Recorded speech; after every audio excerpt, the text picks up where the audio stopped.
আজ আমাদের কোরবানির ঈদ। তো সারাদিন এই ঈদ নিয়ে আমরা খুব ব্যস্ততার মধ্যে কাটাবো আজকে। তো সকাল থেকে ঈদের প্রস্তুতি শুরু হয়ে গেছে, রান্না বান্না নিয়ে সব কিছু মিলিয়ে বেশ একাকার আজকে।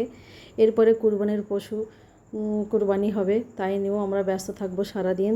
সকাল সকাল রান্না করে নিলাম সেমাই, ঘুগনি, পায়েস, সব কিছু প্লেটে সাজিয়ে সুন্দর করে রেখে দেবো। এই যে আমাদের দুটো গরু, একটা গরু পাশে আর একটা বাঁধা আছে। তো গরুকে পাক পবিত্র করে গোসল করিয়ে দেওয়া হচ্ছে শ্যাম্পু সাবান দিয়ে। এই দেখুন ভাইয়েরা সব গোসল করিয়ে দিচ্ছে। এই আমাদের সেই দুরন্ত গরুটা ছটপট করছে, লাফাচ্ছে, এই দেখুন। তারপরে সবাই ঈদে গোসল করবে, পাক পবিত্র হয়ে ঈদের নামাজের জন্য মসজিদের দিকে রওনা হবে। তো সবাই মিলে এই দুরন্ত গরুটাকে গোসল করিয়ে দিচ্ছে। ওই একটা গরু বাঁধা আছে, দুটো গরু এক জায়গায় রাখা আছে। তো সবাই ঈদের নামাজের জন্য রেডি হয়ে গেছে, একসঙ্গেই বেরোচ্ছে। দেখুন এই আমার ভাইয়েরা বেরোচ্ছে, একে একে সব এগিয়ে যাচ্ছে। ঈদের নামাজ 7টায় হবে, সকলেই মসজিদের দিকে রওনা দিচ্ছে। ভাই ভাইপো সবাই একসাথে, পিছনেরটা আমার ভাইপো, ওটাও আমার একটা দাদা হয়। তো এদিকে সবাই ঈদের নামাজে চলে গেলে আমরা রান্নাবান্না মেয়েরা শুরু করে দিয়েছি ঘরে। তো প্রথমে ঘুগনিটা রান্না করে নিচ্ছি। আগে আলু আর নারকেল কুচি দিয়ে কষিয়ে নিয়ে তারপরে আমরা সিদ্ধ করা বুটটা দিয়ে দিলাম, দিয়ে রান্নাবান্না কমপ্লিট করা হয়ে গেল ঘুগনিটা। তারপরে করব পায়েস। আর আগেই তো সেমাই রান্না করা হয়ে গেছে। এই যে পায়েসটাও রান্না করা হয়েছে, লোভনীয় পায়েস। তো রান্নাবান্না কমপ্লিট হয়ে গেছে। এদিকে একটু খাসিটাও দেখিয়ে দিচ্ছি, খাসিও কুরবানি হবে। ঈদের নামাজ পড়ে সবাই বাড়ি ফিরে আসছে, 1-2 ঘন্টা পরেই কোরবানি শুরু হয়ে যাবে। তো দেখুন অনেকে পাঁপড় কিনে বাড়ি আসছে, মসজিদের পাশে পাঁপড় বিক্রি হয়, সবাই বাড়িতে চলে আসছে।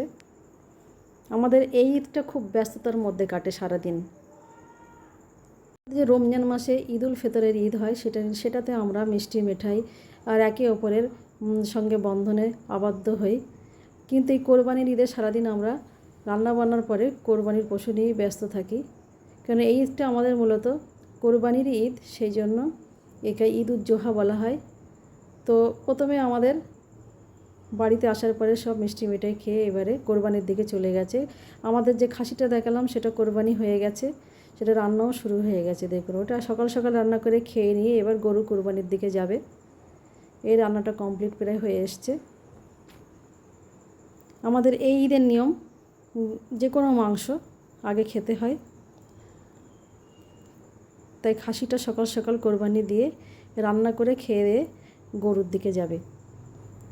তো রান্না কমপ্লিট হয়ে গেছে, খাওয়া হয়ে গেছে, এদিকে গরু কোরবানি হয়ে গেছে। এই যে গরুর মাংসগুলো সব ঘরে নিয়ে আসা হয়েছে। তো এবার গরুর মাংসটাও রান্না করা হবে। আমাদের এই ঈদে সবাই সবাইকে মাংস আদান প্রদান করা হয়, বিশেষ করে গরিব মিসকিনদের তো দেওয়াই হয়, আবার আত্মীয় স্বজনের মধ্যেও বাটোয়ারা করা হয়। তো গরুর মাংস প্রায় রান্না হয়ে এসছে। এদিকে মামার বাড়ি থেকে ফোন করেছে, মামাতো ভাইরা সবাই আসছে। তো ওরা প্রতি বছর এখানে আসে আর আমাদের বাড়িতেই খাওয়া দাওয়া করে।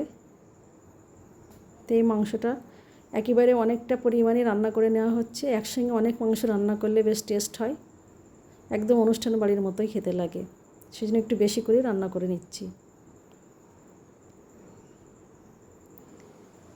অনেকক্ষণ ধরে কষিয়ে নিয়ে মাংসটা গলে এসছে, নরম হয়ে এসছে, রান্না কমপ্লিট হয়ে গেছে। এবার সবাই খেতে বসে যাবে। এদিকে মামার বাড়ি থেকে মামাতো ভাইরাও চলে এসছে, ওরা খেতে বসে গেছে।